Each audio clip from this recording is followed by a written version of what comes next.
ओम गंगणपतये नमः। श्रीमद्भगवद्गीता सप्तदशो अध्यायः श्रद्धात्रय विभाग योग।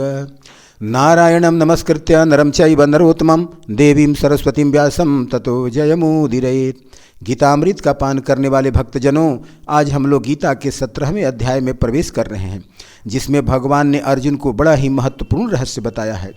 श्रद्धा का स्वरूप क्या है, साधना करने वाले भक्तों का खान पान कैसा हो, यज्ञ तप और दान का क्या स्वरूप है, गीता कौन सा मंत्र दान देती है, अर्थात गीता में भगवान ने कौन सा मंत्र अर्जुन को दान दिया था। श्रद्धा के नाम पर लोग पाखंड भी करते हैं। कुछ लोग ऐसे भी होते हैं जो कहते हैं कि धर्मशास्त्रों में क्या लिखा है उससे हमको कुछ भी लेना देना नहीं है, हम तो बस अपनी श्रद्धा से जो समझ में आता है उसी के अनुसार पूजा पाठ या आराधना करते हैं। कुछ लोग तो शास्त्र से अधिक लोकाचार को ही महत्व देते हैं। वेद से अधिक लवेद अर्थात लोकाचार श्रेष्ठ है, ऐसा जगत में प्रसिद्ध है। इन बातों को सोचकर अर्जुन ने भगवान श्री कृष्ण से कहा कि हे कृष्ण, अभी आपने 16वें अध्याय में 23वें श्लोक में कहा कि जो पुरुष शास्त्र विधि को त्याग कर अपनी इच्छाओं से मनमना आचरण करता है वह न सिद्धि को प्राप्त होता है और न परम गति को और न सुखी को पा सकता है। लेकिन जो लोग शास्त्र का अध्ययन नहीं कर पाते अथवा उन्हें शास्त्र का ज्ञान कराने वाला कोई गुरु अथवा मार्गदर्शन ही नहीं मिला, उस स्थिति में हे कृष्ण, जो मनुष्य शास्त्र विधि को त्याग कर श्रद्धा से युक्त हुए देवादि का पूजन करते हैं, उनकी स्थिति फिर कौन सी है, सात्विकी है अथवा राजसी या तामसी, और उनको कौन सी गति प्राप्त होती है। इन सब बातों को मेरे हृदय में एवं मन को अपनी तरफ से खींचने वाले हे कृष्ण, आप स्पष्ट करके मेरी इस शंका का समाधान करें। भगवान के चरणों का दास बाल व्यास विनोदानंद ठाकुर यह कहना चाहता है कि किसकी श्रद्धा किसके प्रति होगी वह व्यक्ति के अपने स्वभाव अथवा संस्कार पर ही निर्भर करता है। किसी की श्रद्धा दैवी संपत्ति में होगी तो किसी की आसुरी संपत्ति में, किसी की श्रद्धा ऊपर उठाने वाली होती है तो किसी की नीचे गिराने वाली। श्रद्धा वह भाव है जो व्यक्ति अपने व्यक्तित्व अथवा परिवेश अथवा ज्ञान पर निर्भर रहता है। श्रद्धा की उत्पत्ति व्यक्ति के भाव आचरण और विचार पर निर्भर करता है। जैसी संगति होगी वैसे ही भाव प्रकट होंगे। महाभारत काल के द्वापर के अंतिम पड़ाव का जो समय है वह कलयुग उसमें आने वाला था। द्वापर विदा होने वाला था, कलयुग का आगमन होने वाला था, जिसमें कलयुग में ऐसा बताया गया है कि सद्ग्रंथ और सद्गुरु का अभाव हो जाता है। अतः अर्जुन ने भगवान से ही निर्णय करा लेना अधिक उपयुक्त समझा कि जिन्हें शास्त्र निर्णय का कुछ भी पता नहीं है और जिन्हें शास्त्र मर्मज्ञ गुरु भी न मिले हों और वह परंपरागत पूजा को अपनी श्रद्धा के अनुरूप करता है, तो उसकी पूजा को आप सात्विक मानेंगे या राजसी अथवा तामसिक, जिसमें व्यक्ति का पतन ही हो जाता है। अर्जुन की बात सुनकर भगवान ने कहा कि हे अर्जुन, मनुष्यों की वह स्वभाव से उत्पन्न हुई श्रद्धा सात्विकी तथा राजसी और तामसी ऐसे 3 तरह की होती है, उसको तुम मुझसे सुनो। भगवान यहाँ कहते हैं कि श्रद्धा मनुष्य के अंतःकरण एवं पूर्व जन्मार्जित कर्म के आधार पर 3 रूपों में होती है। जिसका जैसा संस्कार होता है उसी के अनुरूप श्रद्धा भी होती है और उसी के अनुरूप उसे फल भी मिलता है। सात्विक श्रद्धा के लिए तो ऋषि लोग भी ललायित रहते हैं। ऋग्वेद में श्रद्धा के लिए ऋषि 3 काल में प्रार्थना करते हुए कहते हैं, श्रद्धां प्रातर्हवामहे श्रद्धां माध्यं दिनं परि श्रद्धां सूर्यस्य निम्नोचि श्रद्धे श्रद्धादये हमाम। अर्थात हम लोग श्रद्धा देवी की प्रातः काल में आराधना करते हैं, दोपहर में उनका आवाहन करते हैं और संध्या समय सूर्य के अस्त होने पर भी उनका आवाहन करते हैं। हे श्रद्धे, हमारे अंतर में प्रकट होकर हमें श्रद्धामय करो। श्रद्धा परम धन है। श्रद्धा न रहने से सभी धर्म कर्मों का अनुष्ठान व्यर्थ है।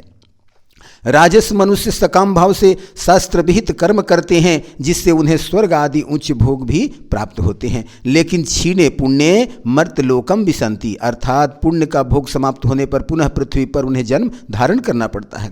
तामस मनुष्य शास्त्र विहित कर्म नहीं करते जिससे वे अपनी मूढ़ता के कारण अधोगति को प्राप्त होते हैं। अधो गच्छन्ति तामसाः, बंधन से बचने का मार्ग सत्वगुण ही है। अतः हे अर्जुन, श्रद्धा के इन 3 स्वरूपों को भली भांति मुझसे सुनो। भगवान कहते हैं कि हे भारत, सभी मनुष्यों की श्रद्धा उसके अंतःकरण के अनुरूप ही होती है। यह पुरुष श्रद्धामय है, अतः जो पुरुष जैसी श्रद्धा वाला है वही उसका स्वरूप है, अर्थात वही उसकी निष्ठा है। यहाँ भगवान कहना चाहते हैं कि अंतःकरण में जैसी श्रद्धा होगी उसी के अनुरूप सात्विक, राजस या तामस श्रद्धा होगी। यह बात सभी लोगों के लिए है, चाहे वह शास्त्र का जानकार हो अथवा नहीं हो, किसी भी संप्रदाय अथवा देश का हो। सभी की स्वाभाविक श्रद्धा 3 प्रकार की होती है। मनुष्य की जो श्रद्धा है वह मूल रूप से उसमें श्रद्धा की प्रधानता होती है, अतः जैसी उसकी श्रद्धा होगी, मनुष्य की जाति ही श्रद्धा प्रधान है, अतः जैसी उसकी श्रद्धा होगी वैसा ही उसकी प्रवृत्ति होगी। जो मनुष्य जैसी श्रद्धा रखता है उसी के अनुसार उसकी निष्ठा या स्थिति होगी और उसी के अनुरूप उसकी गति भी होगी। जिसके मन में जो संस्कार प्रबल है उसके अनुसार ही उसमें श्रद्धा होती है। जीव अपने कर्मों के भोग भोगने के लिए ही संसार में जन्म लेता है और संस्कार बस ही नए कर्म करता है। मनुष्य का अंतःकरण संग, शास्त्र, विचार, वायुमंडल को लेकर बदलता रहता है। उसी के अनुसार उसकी श्रद्धा भी कभी सात्विकी, राजसी या तामसी बन जाती है।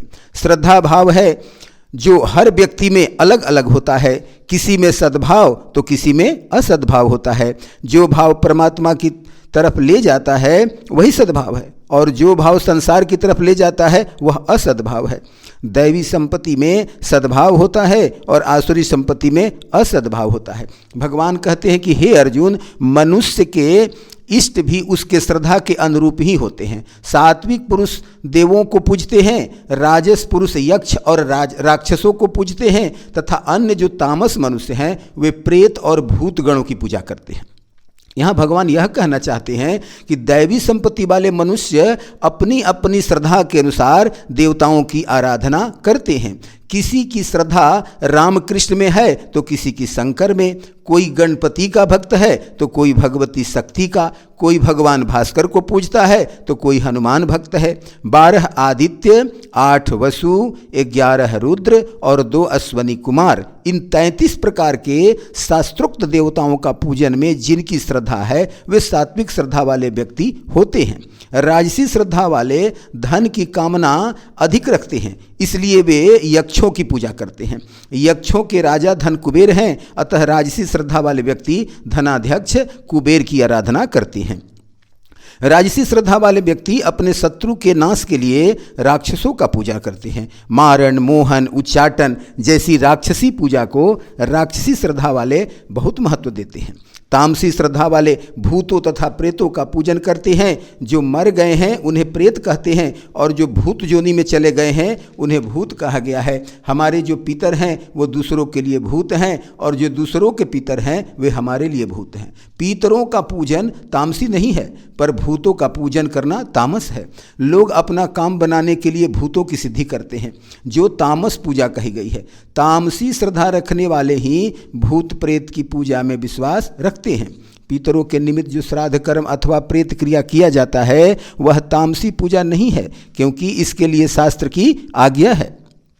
जैसे पतिव्रता स्त्री पति की ही सेवा के निमित्त पति के पूरे कुटुंब का अर्थात पति के पूरे परिवार का देखभाल करती है, वैसे ही शास्त्र आज्ञा को मानकर परमेश्वर के निमित्त ही गौरी, गणेश, नवग्रह आदि देवताओं का पूजन करना सात्विक श्रद्धा ही कहा गया है। इसलिए भगवान कहते हैं सात्विका देवान यजन्ते, अर्थात सात्विक श्रद्धा वाले देवताओं की पूजा करते हैं। शास्त्र विधि का त्याग कर अपने मनमना ढंग से आराधना करने वाले के संदर्भ में भगवान कहते हैं अशास्त्र विहितम घोरम तप्यन्ते ये तपोजना दंभा अहंकार संयुक्ता कामराग बलान्विता कर्षयन्तः शरीरस्थम भूतग्रामं चेतसः मा चैवान्तं शरीरस्थम तान् विद्यासुर निश्चयान्।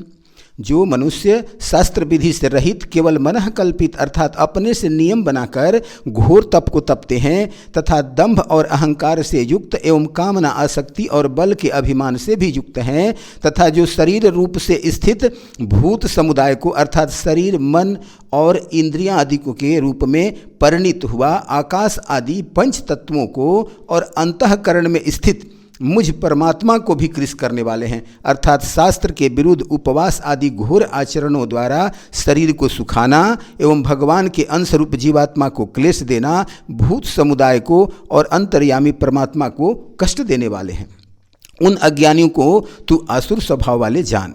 भगवान यहाँ कहना चाहते हैं कि जो लोग तामसी श्रद्धा वाले होते हैं वे सांसारिक भोगों को ही प्राप्त करने के लिए दंभ एवं अहंकार से युक्त होकर जिस तप की आज्ञा शास्त्र नहीं देते वही तप करते हैं। शास्त्र का अध्ययन ये तो करते नहीं और न ही किसी शास्त्रज्ञ से ये पूछ ही सकते हैं। दंभ एवं अहंकार के कारण ये अपने को ही सबसे अधिक जानकार मानते हैं, इसलिए अपने अनुसार ही आराधना की पद्धति बना लेते हैं। कुछ लोग केवल धुआं पीकर तपस्या करते हैं तो कुछ लोग तपती दोपहरिया में पंचाग्नि तापते हैं। कई कई दिनों तक अन्न जल त्याग कर शरीर को सुखा डालते हैं। उनकी आत्मा भी उनके कृत्य से दुखी हो जाती है। जिस पदार्थ को शास्त्र खाने की आज्ञा नहीं देता वही खाकर तपस्या करते हैं। सात्विक सदाचार के नियम अथवा शौचाचार के सिद्धांत को नहीं मानते। पेड़ पर चढ़कर उल्टा लटक कर तप करेंगे या बर्फ में बैठकर शरीर एवं आत्मा को दग्ध करेंगे। योग का त्याग कर हठ योग करेंगे। शरीर पर ही कलश स्थापित कर तप करेंगे। इनके इस प्रकार के तप करने से परमात्मा भी दुखी हो जाते हैं। इसलिए भगवान कहते हैं कि हे अर्जुन, ऐसे लोग मुझ परमात्मा को भी कृश करने वाले हैं, क्योंकि उनके भी अंतःकरण में परमात्मा का वास होता है। भगवान कहते हैं कि हे अर्जुन, उन अज्ञानियों को आसुर निष्ठा वाले ही समझो, क्योंकि वे मेरी आज्ञा अर्थात शास्त्र की आज्ञा नहीं मानते। तपस्या से तो शांति ही मिलती है, क्लेश नहीं। आगे 14वें, 15वें एवं 16वें श्लोक में भगवान ने शरीर, वाणी और मन के तप को बताया है, जिसमें शरीर को कष्ट देने की कोई बात ही नहीं बताई गई है। लेकिन आसुरी निष्ठा वाले शस्त्र विरुद्ध घोर तप करते हैं, शरीर को घोर यातना देते हैं। भगवान उन्हें आसुरी संपत्ति वाले ही मानते हैं। भगवान कहते हैं कि हे अर्जुन, मनुष्य के खान पान से भी उसकी श्रद्धा की पहचान हो जाती है। जिसको जैसा आहार प्रिय होता है उसी के अनुसार उसकी श्रद्धा भी होती है। आहार भी सबको 3 प्रकार का प्रिय होता है और वैसे ही यज्ञ, तप और दान भी 3 प्रकार के होते हैं। अर्थात शास्त्रीय कर्मों में भी 3 प्रकार की रुचि होती है। हे अर्जुन, अब तू उनके भेद को सुनो। भगवान यहाँ अर्जुन को यह बताना चाहते हैं कि मनुष्य किस प्रकार खान पान अपनाए, कौन सा भोजन किस वर्ग में आएगा, अर्थात किस प्रकार का आहार सात्विक है, कौन सा आहार राजसी है अथवा कौन तामसी में आता है। इसके बाद यज्ञ, तप और दान भी सत रज तम के अनुसार प्रकृति में 3 प्रकार के माने गए हैं। उन सबको भगवान अर्जुन को प्रिय जान करके स्पष्ट रूप से बताना चाहते हैं। भगवान कहते हैं कि हे अर्जुन, आयु, बुद्धि, बल, आरोग्य, सुख और प्रीति को बढ़ाने वाले, रस युक्त, चिकने और स्थिर रहने वाले, अर्थात जिस भोजन का सार शरीर में बहुत काल तक रहता है तथा स्वभाव से ही मन को प्रिय लगने वाले आहार सात्विक पुरुष को प्रिय होते हैं। भगवान यहाँ यह कहना चाहते हैं कि जो भोजन आयु को बढ़ाने वाला है, सत्गुण को बढ़ाता है, शरीर, मन और बुद्धि को पुष्ट करने वाला है, शरीर निरोगी रखता है, जिसको देखने मात्र से प्रीति उत्पन्न होती है, वे खाने में भी रुचिकर लगते हैं, जो गरिष्ठ नहीं है, जो सुपाच्य हो, जिसका सार बहुत दिनों तक शरीर में ठहरता है, हृदय, फेफड़े आदि को शक्ति देने वाले, मन को पवित्र करने वाले, रस्या अर्थात फल, दूध आदि रसयुक्त पदार्थ, स्निग्धा अर्थात घी, मक्खन, बादाम, काजू, किशमिश, सात्विक पदार्थों से निकले हुए तेल आदि स्नेहयुक्त पके हुए एवं ताजे भोजन के 4 प्रकार भोज्य, पेय, लेह और चोष्य सात्विक आहार हैं, जो सात्विक श्रद्धा वाले व्यक्तियों को प्रिय हैं। अर्थात इस प्रकार के जो भोजन करते हैं उनको सात्विक कहा जाता है। अब राजसी श्रद्धा वाले का आहार बताते हुए भगवान कहते हैं कि हे अर्जुन, कड़वे, खट्टे, लवणयुक्त, बहुत गर्म, तीखे, रूखे, दाहकारक और दुख, चिंता तथा रोगों को उत्पन्न करने वाले आहार राजस पुरुषों को प्रिय होता है। भगवान यहाँ यह कहना चाहते हैं कि जो भोजन खाने में कड़वा लगे, अम्ल की मात्रा अधिक हो, जैसे इमली का आमचूर, सड़न पैदा करके बनाया गया सिरका आदि, अधिक खट्टे पदार्थ, अधिक नमक वाले पदार्थ, जो बहुत गर्म एवं जिससे भाप निकल रही हो, ऐसे अत्यंत गरम गरम पदार्थ, तीक्ष्णम अर्थात जिनको खाने से नाक, मुख, आँख से पानी निकलने लगे, ऐसे लाल मिर्च आदि तीखे पदार्थ, रुक्षम जिनमें रस नहीं, चने सत्तू आदि, विदाहीन अर्थात राई आदि अधिक दाहकारक पदार्थ। राई को 2-3 घंटे छाछ में भिगो कर रखा जाए तो उसमें एक खमीर पैदा होता है जो बहुत दाहकारक होता है। ऐसे भोजन करते हैं। इस प्रकार के भोजन राजस मनुष्य को बहुत अच्छे लगते हैं, परंतु ऐसे पदार्थों से दुख, रोग एवं शोक ही होता है। खट्टा, तीखा और दाहकारक भोजन करते समय मुख आदि में जो जलन होती है, यह दुख है, इसको दुख बताया गया है। और ऐसा भोजन करने के बाद मन प्रसन्न नहीं रह सकता, इसलिए शोक होता है। ऐसे भोजन से रोग की संभावना बढ़ जाती है। अब तामस आहार को स्पष्ट करने के लिए भगवान कहते हैं कि हे अर्जुन, जो भोजन सड़ा हुआ, अधपका, रस रहित, दुर्गंधयुक्त, बासी और जूठा है तथा जो महान अपवित्र मांस आदि पदार्थ हैं, वह तामस मनुष्य को प्रिय होता है। भगवान यहाँ बताना चाहते हैं कि तामस व्यक्तियों को कौन सा भोजन पसंद है। यातयामम अर्थात जो भोजन बने हुए एक प्रहर बीत गया है, अधपका है अथवा जल गया है अथवा बहुत दिनों का बना हुआ फ्रिज आदि में संरक्षित करके रखा गया है। गतरसम अर्थात जिसका रस सूख गया हो, रूखा सूखा, पूर्ति अर्थात सड़न से पैदा की गई मदिरा, शराब और स्वाभाविक दुर्गंध वाले प्याज, लहसुन आदि।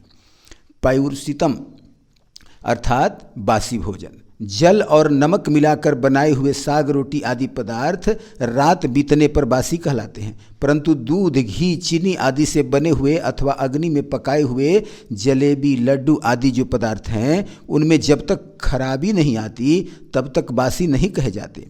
उच्छिष्टम भोजन के बाद पात्र में जो बच जाता है अथवा पात्र में जूठन लगा हो अथवा जिसको कोई जानवर सूंघ ले या खा ले, वह जूठा भोजन कहलाता है। और ऐसा जूठा भोजन तामसी लोग प्रेम पूर्वक खाते हैं।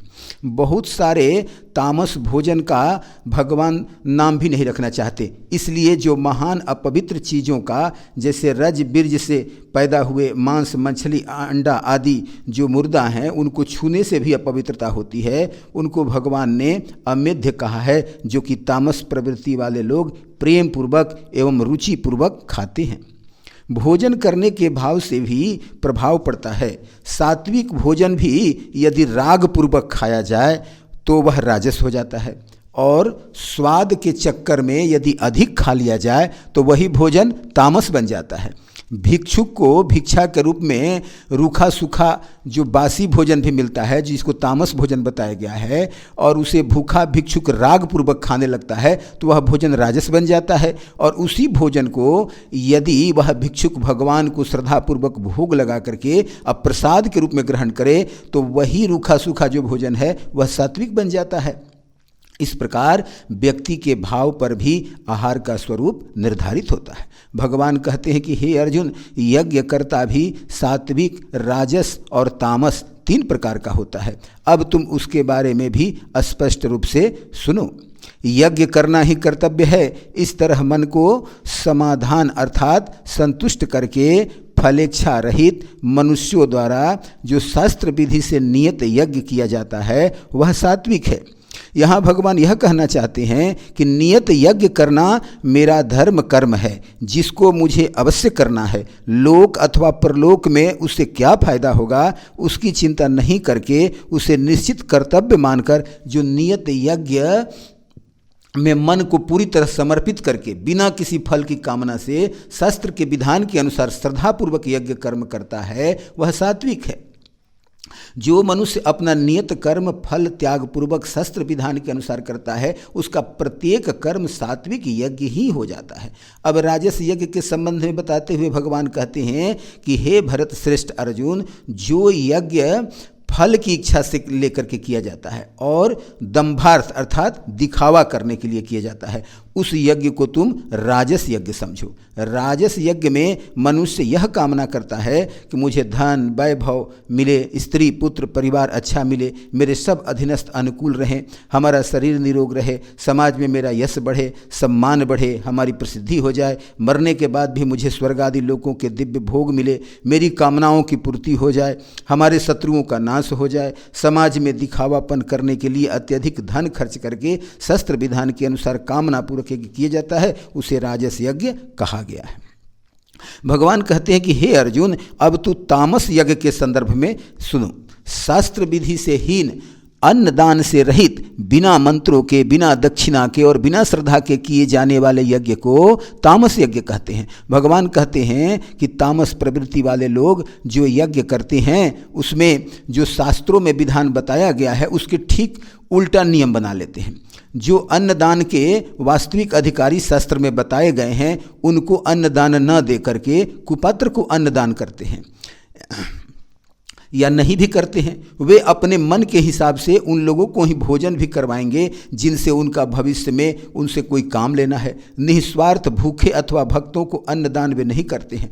तामसी प्रवृत्ति वाले अग्नि में आहुति देते समय मंत्रों का उच्चारण नहीं करते, स्नान ध्यान एवं पूजा पाठ के विरुद्ध आवाज़ उठाते रहते हैं। मंत्रों का वास्तविक महत्व उन्हें पता ही नहीं चल पाता, इसलिए उनके सब यज्ञ कर्म मंत्र विहीन ही होते हैं। और इसके लिए वे कुतर्क भी देते हैं कि अग्नि में आहुति देने मात्र से जब वायुमंडल शुद्ध हो जाता है तो उसमें मंत्रों का कुछ भी लेना देना नहीं है। लेकिन इस प्रकार मंत्रों का रहस्य नहीं जान पाने के कारण तामसी लोग अनाप शनाप बोलते रहते हैं। यज्ञ कर्म के समाप्ति पर तामसी प्रवृत्ति वाले सतपात्र को दक्षिणा भी नहीं देते। कभी कभी वे विवश होकर यदि किसी ब्राह्मण को थोड़ा सा दान दे भी देते हैं तो उनके मन में ऐसा लगता है कि मेरी गाढ़ी कमाई व्यर्थ में ही चली गई, और उसके बाद वे प्रचार में भी लग जाएंगे कि मैंने अमुक ब्राह्मण को बहुत दक्षिणा दिया है। जबकि शास्त्र में कहा गया है कि दान जितना ही गुप्त रहता है वही सार्थक है, क्योंकि दाता बनने का अभिमान लोक एवं परलोक दोनों को नष्ट करता है। तामसी प्रवृत्ति वाले लोग आचार्य गुरु आदि को भी ठगने की कामना रखते हैं। दक्षिणा देना तो दूर की बात है। हे अर्जुन, ये तामस प्रवृत्ति वाले लोग धर्म कर्म के प्रति श्रद्धा भी नहीं रखते। यहाँ तक कि धर्म कर्म में जो धन खर्च होता है उसको व्यर्थ बताने में ही अपने बुद्धि का प्रयोग करते रहते हैं। शिवलिंग पर कोई भक्त दूध चढ़ाता है तो उसको देखकर ही तामसी लोगों की छाती फटने लगती है कि उन लोगों ने दूध को बर्बाद कर दिया। पूर्व जन्म के पापमय संस्कार के कारण यज्ञ कर्म का महत्व उनकी बुद्धि में आ ही नहीं सकता। वे व्यर्थ के तर्क कुतर्क प्रस्तुत कर पुण्य कर्म का विरोध करते रहते हैं। साधु संतों एवं गुरुजनों के प्रति श्रद्धा नहीं रखते और उनका अपमान करने अथवा पुण्य कर्म न हो पाए इसमें ही वे अपना धन समय और बुद्धि लगाते रहते हैं। उनमें श्रद्धा नाम की कोई चीज़ होती ही नहीं। वे पाप पुण्य अथवा परलोक में विश्वास ही नहीं करते। ऋणम कृत्वा घृतम पिबेत, चरवाक का जो यह सिद्धांत है कि कर्ज लेकर घी पियो, इसी को अपनाते हैं और इसी का पालन करने में अपनी सफलता मानते हैं। पाश्विक भोगों को ही सत्य मानते हैं। वे कहते हैं कि परलोक नाम की कोई चीज़ होती ही नहीं, अतः जितना हो सके संसार के भोगों को भोग लेना चाहिए। इसलिए वे तामसी लोग श्रद्धा विहीन यज्ञ ही करते हैं। इस प्रकार की बुद्धि रखने के कारण तामसी लोग अधोगति को ही प्राप्त होते हैं, क्योंकि भगवान ने कहा है कि अधोगच्छन्ति तामसाः। अब भगवान तप के संदर्भ में कहते हैं कि शरीर से, वाणी से और जो मानसिक तप किया जाता है उसे अवश्य जानना चाहिए। इसलिए पहले शरीर संबंधी तप बताते हुए भगवान कहते हैं कि हे अर्जुन, देवता, ब्राह्मण, गुरुजन और जीवन मुक्त महापुरुषों का यथा योग्य पूजन करना, शरीर को अंदर और बाहर से शुद्ध रखना, सरलता, ब्रह्मचर्य का पालन करना और हिंसा न करना, यह शरीर संबंधी तप कहा जाता है। भगवान यहाँ कहना चाहते हैं कि मानव शरीर का उपयोग देव द्विज गुरु प्राज्ञ पूजनम के लिए होना चाहिए। शास्त्रों में देवताओं की पूजा करने का जो क्रम बताया गया है उसका भली भांति पालन करना चाहिए। देवों का जो समय समय पर पर्व त्यौहार आता है उसे विधि विधान से मनाना चाहिए। जो उपवास आदि व्रत त्यौहार हैं उसको करने से शरीर का तप होता है। जब मनुष्य गुरु से ज्ञान लेता है तो उसका दूसरा जन्म हो जाता है, तो उसको द्विज कहा गया है। और उन ज्ञान संपन्न द्विजों की, गुरुजनों की और जीवन मुक्त महात्माओं से की सेवा पूजन करना भी शरीर का ही तप कहा जाता है।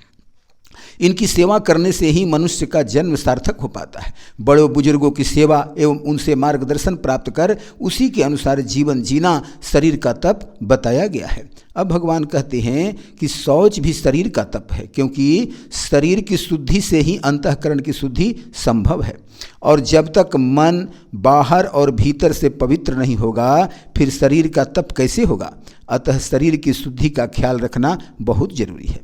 शरीर से मल मूत्र पसीना, नाक का पानी, आँख और कान की मैल, लार, थूक आदि निकलते रहते हैं। यह शरीर हड्डी, मांस, मज्जा आदि घृणित चीज़ों से बना हुआ है। इसमें रत्ती भर भी कोई शुद्ध, पवित्र, निर्मल और सुगंध युक्त वस्तु नहीं है। यह केवल गंदगी का पात्र है। इसमें कोरी मलिनता ही मलिनता भरी पड़ी है। यह केवल मल मूत्र पैदा करने की एक फैक्ट्री है, मशीन है। रजबीर्ज से उद्भूत शरीर माता के गर्भ में 9 महीने भयंकर नारकीय यातना झेलकर माता के आहार से परिपुष्ट होकर मल मूत्र थूक लार पसीने से युक्त होकर मरण धर्मा स्वरूप में जन्म लेता है। इसको जो शुद्ध करने का शास्त्रीय विधान है, उसको पूरी तरह अपनाने से ही बाहर भीतर की शुद्धि हो सकती है। और शुद्धिकरण की प्रक्रिया भी शरीर का तप माना जाता है। अभिमान को त्याग कर शरीर का ऐंठन दूर करना आर्जव कहा गया है। चलने, उठने, बैठने आदि क्रिया में जो सरलता लाने का प्रयास किया जाता है, उसको भी शरीर का तप कहा गया है। शरीर को शुद्ध रखने के लिए ब्रह्मचर्य रूपी तप को अवश्य धारण करना चाहिए। स्त्री संबंधी भोग वासना को मनसा, वाचा और कर्मणा पूरी तरह से दूर रहने का नाम ब्रह्मचर्य है। मन में काम भावना का जरा भी लवलेश नहीं रहे, क्योंकि स्त्री गर्भ में शरीर रह कर आया है, और अगर उसमें जरा से भी आसक्ति रह गई तो जीव को फिर उस गर्भ में आना पड़ेगा, और गर्भ की पीड़ा, संसार की पीड़ा और मृत्यु की पीड़ा झेलनी पड़ेगी। इसलिए भगवान कहते हैं कि हे अर्जुन, पता नहीं कितने जन्म से मनुष्य यही प्रयास कर रहा है कि स्त्री वासना का अंत हो जाए, अर्थात शरीर का ब्रह्मचर्य रूपी तप सध जाए, जिससे मनुष्य का गर्भवास का चक्कर ही समाप्त हो जाए। अतः ब्रह्मचर्य के नियमों को धारण कर शरीर का तप जरूर करना चाहिए। शारीरिक तप का अंतिम भाव अहिंसा है। अहिंसा शरीर का महत्वपूर्ण तप है। हिंसा क्यों होती है? स्वार्थ के कारण, क्रोध के कारण, लोभ और मोह के कारण। यदि न स्वार्थ हो, न क्रोध हो, न लोभ हो, तो फिर किसी को कष्ट कैसे पहुंचाया जा सकता है। इसलिए अहिंसा रूपी तप को अपनाने के लिए क्रोध, लोभ और मोह आदि विकारों पर विजय प्राप्त करना जरूरी है। तब अहिंसा रूपी शारीरिक तप पूरा होगा। इस प्रकार शारीरिक तप के लिए देव आदि का पूजन, पवित्रता, सरलता, ब्रह्मचर्य और अहिंसा को पूरी तरह से अपनाना होगा। शारीरिक तप में त्याग का महत्व है। जैसे पूजन करने में बड़प्पन के भाव का त्याग है, शुद्धि रखने में आलस्य प्रमाद का त्याग है, सरलता रहने में अभिमान का त्याग है, अहिंसा में अपने सुख के भाव का त्याग है। इस प्रकार त्याग करने से शारीरिक तप होता है। अब वाणी संबंधी तप को बताते हुए भगवान कहते हैं कि हे अर्जुन, वाणी से जो बोलना है वह ऐसी बात न हो जो किसी को उद्विग्न कर दे, और वह भाषण सत्य होना चाहिए। साथ ही साथ प्रिय एवं हितकारक वचन होना चाहिए। धर्मशास्त्रों का स्वाध्याय एवं अभ्यास, अर्थात शास्त्र के सिद्धांत को बार बार बोलना और सुनना चाहिए। वाणी से ईश्वर की अथवा देवताओं की निरंतर स्तुति अथवा जप चलते रहना चाहिए। वाणी से कभी भी शास्त्र विरुद्ध बात नहीं बोलना चाहिए। जब तक पात्र न मिले तब तक मौन रहना भी वाणी का तप कहलाता है। व्यर्थ के वाद विवाद नहीं करना चाहिए। इस प्रकार वाणी का संयम वाणी का तप कहा जाता है। महर्षि मनु ने भी कहा है, सत्यम ब्रूयात प्रियम ब्रूयात, न ब्रूयात सत्यम अप्रियम, प्रियम च नानृतम ब्रूयात, एष धर्म सनातनम। हमें सत्य बोलना चाहिए और प्रिय बोलना चाहिए। कभी भी अप्रिय लगने वाला सत्य नहीं बोलना चाहिए, लेकिन प्रिय लगने वाला असत्य भी नहीं बोलना चाहिए। यही सनातन धर्म है। जैसा पढ़ा, सुना, देखा या समझा उसे ज्यों का त्यों ही कहना चाहिए। क्रूरता, रुखेपन, तीखेपन, ताने, निंदा, चुगली और अपमानकारक बातें नहीं बोलनी चाहिए। वाणी प्रेम, दया, क्षमा, उदारता एवं मंगल वाक्यों से परिपूर्ण होनी चाहिए, क्योंकि कहा गया है कि प्रिय वाक्य प्रदानेन सर्वे तुष्यन्ति जन्तवः तस्मात् देव वक्तव्यम वचने का दरिद्रता। प्रिय बोलने से मनुष्य, पशु, पक्षी आदि संपूर्ण प्राणी प्रसन्न हो जाते हैं, इसलिए मनुष्य को प्रिय वाक्य ही बोलना चाहिए। और प्रिय वाक्य बोलने में कंजूसी किस बात की। गीता, रामायण, भागवत आदि ग्रंथों का स्वाध्याय एवं प्रचार प्रसार करना वाणी का तप है। गीता आदि परमार्थिक ग्रंथों की बार बार आवृत्ति करना, अभ्यास करना, सुनना, यह वाणी का तप है। अब मन संबंधी तप को बताते हुए भगवान कहते हैं कि हे अर्जुन, मन की प्रसन्नता, शांत भाव, भगवत चिंतन करने का स्वभाव अर्थात मननशीलता, मन का निग्रह और भावों की भली भांति शुद्धि, उसको मन संबंधी तप कहा जाता है। मन की प्रसन्नता हमेशा तभी बनी रहेगा जब मन को प्रसन्न करने के लिए संसार का सहारा नहीं लिया जाए, क्योंकि सांसारिक वस्तु, व्यक्ति आदि का वियोग निश्चित है। अतः अस्थायी प्रसन्नता के लिए राग द्वेष से बचना होगा। मन को सदा दया, क्षमा, उदारता आदि भावों से परिपूर्ण रखा जाए। शुद्ध आहार, एकांत प्रिय, मितभाषी एवं ईश्वर में ही अनुराग रखने वाला मन की अस्थायी प्रसन्नता को प्राप्त होता है।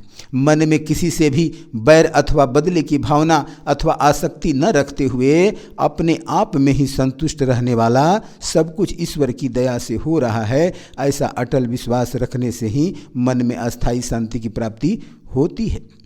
मौनम अर्थात अनुकूलता, प्रतिकूलता, संयोग, वियोग, राग, द्वेष, सुख, दुख आदि द्वंद्वों से रहित होकर शास्त्रों का मनन चिंतन करते हुए सभी जीवों के कल्याण की बात सोचते रहना मन का तप कहा गया है।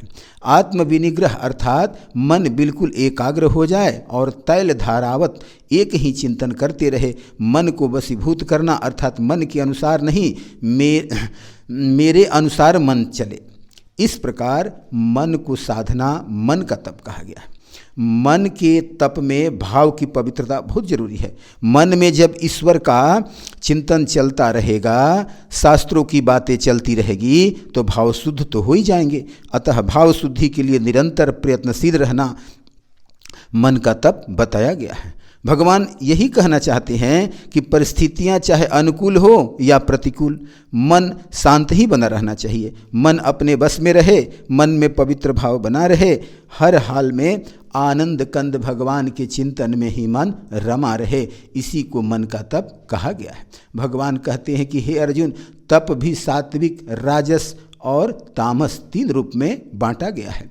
सबसे पहले तू सात्विक तप के बारे में सुनो। परम श्रद्धा से युक्त, फल की इच्छा से रहित मनुष्यों के द्वारा जो 3 प्रकार शरीर, वाणी और मन का तप किया जाता है, उसको सात्विक तप कहते हैं।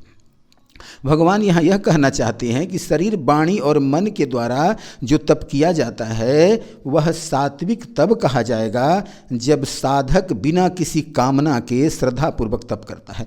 अब राजस तप के बारे में भगवान कहते हैं कि जो तप सत्कार, मान और पूजा के लिए तथा दिखावा करने के भाव से किया जाता है, वह इस लोक में अनिश्चित और नाशवान फल देने वाला तप राजस कहा गया है। भगवान यहाँ यह कहना चाहते हैं कि राजस तप करने वाला व्यक्ति समाज के द्वारा आदर सत्कार पाने के लिए या अपना मान बढ़ाने के लिए या लोग हमारी जय जयकार करें, इस भावना के तहत तप करते हैं। इनके भीतर श्रद्धा तो होती नहीं, केवल दूसरों को दिखाने के लिए आसन लगाकर बैठ जाना, दिखावटी माला घुमाना और मंत्रों के उच्चारण द्वारा भगवान को नहीं, लोगों को ही रिझाना चाहते हैं, लोगों में ही अपनी प्रतिष्ठा बढ़ाना चाहते हैं। इस प्रकार के तप का जो फल होता है वह निश्चित रहता है। थोड़ा बहुत जो फल मिल भी जाता है वह नस्वान ही कहा गया है। राजस तप में फल की कामना होने से न तो सरलता रह पाती है और न ही ब्रह्मचर्य के नियमों का पालन हो पाता है। अहिंसा भी नहीं टिक पाती, क्योंकि राजसी तप वाले लोगों में परोपकार की भावना भी नहीं होती। भाव की भी शुद्धि राजस तप में नहीं हो पाती। अब तामस तप के संदर्भ में भगवान कहते हैं कि जो तप मूढ़तापूर्वक हठ से अपने को पीड़ा देकर अथवा दूसरों को कष्ट देने के लिए किया जाता है वह तप तामस कहा गया है। भगवान यहाँ यह कहना चाहते हैं कि तामस तप शास्त्रीय विधान से नहीं किया जाता, इसलिए उसे मूर्खतापूर्ण कहा गया है। इसमें साधक अपने मन माने ढंग से तपस्या का मार्ग चुन लेता है, पेड़ पर उल्टा लटक कर धुआं पीने का काम करता है, बहुत दिनों तक अन्न जल का त्याग कर देता है, अपने ही शरीर को काट काट कर फेंकने लगता है और इस प्रकार वह अपने ही शरीर को तप के नाम पर नाना प्रकार से पीड़ित करता है और तप के फल के रूप में मारण, मोहन एवं उच्चाटन द्वारा दूसरों को भी कष्ट ही पहुंचाना चाहता है। लेकिन इस प्रकार के शास्त्र विरुद्ध तप करके व्यक्ति अपना लौकिक और पारलौकिक पतन ही करा लेता है। भगवान कहते हैं कि हे अर्जुन, दान भी सात्विक, राजस और तामस 3 प्रकार के होते हैं, उसे भी तू भली भांति जान लो। दान देना कर्तव्य है, ऐसे भाव से जो दान देश तथा काल और उचित पात्र के प्राप्त होने पर निष्काम भाव से दिया जाता है वह दान सात्विक कहा गया है। भगवान यहाँ यह कहना चाहते हैं कि दान देते समय दाता को यह भाव नहीं आना चाहिए कि वह अपनी वस्तु किसी दूसरे को दे रहा है। जैसे खाना पीना नित्य क्रिया का क्रम है, उसी प्रकार दान देना भी एक कर्म है, उसी कर्म का निर्वहन वह कर रहा है। और भगवान को मन ही मन बहुत धन्यवाद देना चाहिए कि मुझे दान करने का मौका दिया है। दानकर्ता के मन में दान देने का कुछ भी अभिमान नहीं होना चाहिए। फल की भी कामना दान देते समय नहीं करनी चाहिए। दान भी पात्र को ही देना चाहिए। दान देने वाले के मन में यह जरा सा भी भाव नहीं आना चाहिए कि जिसको दान दे रहे हैं उससे भविष्य में मेरा कोई कार्य सधेगा। दान देकर भूल भी जाना चाहिए, मैंने दान दिया है, उसको स्मरण भी नहीं रखना है। दान निष्काम भाव से ही देना चाहिए। दान का पात्र वही है जो शास्त्र के नियमानुसार जीवन व्यतीत करता है तथा जिसने अपने आप को धर्म के लिए ही समर्पित कर दिया है तथा जिसका खान पान एवं रहन सहन धर्मानुसार होता है। दान का दूसरा पात्र जरूरतमंद व्यक्ति जो भूख से पीड़ित हो अथवा किसी संकट में फंसा हुआ है। कुपात्र को दिया जाने वाला दान दाता को भी नष्ट कर देता है। तीर्थों में अथवा देवालय में यदि दान लेने वाला सत्पात्र मिल जाए तो समझना चाहिए कि भाग्य ही खुल गया है और यथा सामर्थ्य दान में कंजूसी नहीं करनी चाहिए। सत्पात्र को बिना उसके मांगे ही पर्याप्त दान दक्षिणा देकर तृप्त करने से दाता कृतार्थ हो जाता है। पूर्णिमा, अमावस्या, संक्रांति आदि पवित्र काल में शास्त्रज्ञ ब्राह्मण, सद्गुणी, सदाचारी, भिक्षुक आदि उत्तम पात्र मिल जाए तो फिर उसे अपना भाग्य मानकर पर्याप्त दान दक्षिणा देना चाहिए। दान त्याग का प्रतीक है। जो दान देने में उदार होता है वह त्याग का पाठ सीख जाता है। इसलिए भगवान कहते हैं कि कर्तव्य भावना से देश काल तथा पात्र के हिसाब से निष्काम भाव से जो दान दिया जाता है वही दान सात्विक कहा गया है। अब राजस दान को स्पष्ट करते हुए भगवान कहते हैं कि जो दान क्लेश पूर्वक दिया जाता है और प्रत्युपकार के लिए अथवा फल प्राप्ति के उद्देश्य बनाकर दान दिया जाता है वह दान राजस कहा जाता है। भगवान कहते हैं कि कुछ लोग दान तो देते हैं मगर बहुत दुखी होकर अथवा विवश होकर दान देते हैं, वह दान राजस श्रेणी में आता है। इसमें दाता थोड़ा भी दान करता है तो उसे ऐसा प्रतीत होता है कि मेरी सारी गाढ़ी कमाई ब्राह्मण लेकर चला गया। दान भी उसी को देंगे जिससे उनको कुछ और काम लेना है, अर्थात दान लेने वाला उनके किसी काम के उपयोग में आएगा। दान देते समय यदि फल की कामना मन में आ गई तो वह दान राजस की श्रेणी में माना जाएगा। अब भगवान तामस दान का वर्णन करते हुए कहते हैं कि जो दान बिना सत्कार के अथवा तिरस्कार पूर्वक अयोग्य देश काल में और कुपात्र के प्रति दिया जाता है वह दान तामस कहा गया है। भगवान यहाँ यह कहना चाहते हैं कि दान देते समय दाता दान लेने वाले को बहुत खरी खोटी सुनाता है, नाना प्रकार के व्यंग्य बाणों से उसका अपमान करने के बाद ही थोड़ा सा दान देता है। उस दान को देने में दाता को जरा सा भी श्रद्धा नहीं होती बल्कि विवशता बस ही वह देता है। जैसे चंदा मांगने वालों को लोग झिड़क कर ही दान देते हैं। विवाह, श्राद्ध आदि के अवसर पर आचार्य और यजमान के बीच यदि विवाद के बाद विवशता बस जो दान दिया जाता है वह तामस कहा गया है। शास्त्रों में दान का जो सुपात्र है उसको दान न देकर वैसे व्यक्ति को दान देना जिसका खान पान ठीक नहीं है, जो नशा आदि का सेवन करते हों, जो ब्राह्मण संध्या गायत्री नहीं करते अथवा जीवनचर्या अमर्यादित है, उनको दान देना तामस दान कहलाता है। गंगा तट पर दान देना और लेना निषिद्ध बताया गया है। जो गंगा घाट पर अथवा जहाँ शास्त्रों की मनाही है वहाँ दान करता है वह तामस दान कहलाता है। निषिद्ध क्षेत्र में एवं कुपात्र को और श्रद्धा रहित दान को तामस दान कहा गया है।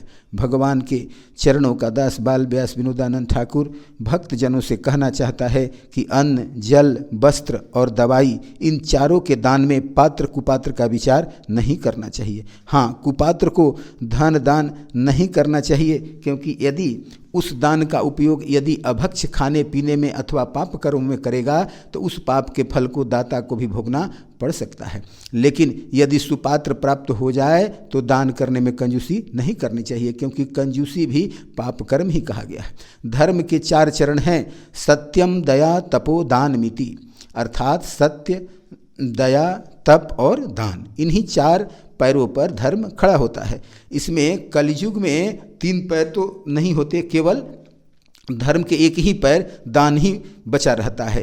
कलयुग में केवल दान का ही महत्व है। अतः दान कर्म में बढ़ चढ़कर भाग लेना चाहिए, इसमें मनुष्य कृतार्थ हो जाता है। अब भगवान अर्जुन को गीता का मूल मंत्र प्रदान करेंगे अथवा ब्रह्म के 3 मूल नाम को प्रकट करेंगे, जिससे सृष्टि का प्रसार हुआ है। भगवान कहते हैं ओम तत्सत। इन 3 प्रकार के नामों से जिस परमात्मा का निर्देश किया गया है उसी परमात्मा से सृष्टि के आदि में वेदों तथा ब्राह्मणों और यज्ञों की रचना हुई है।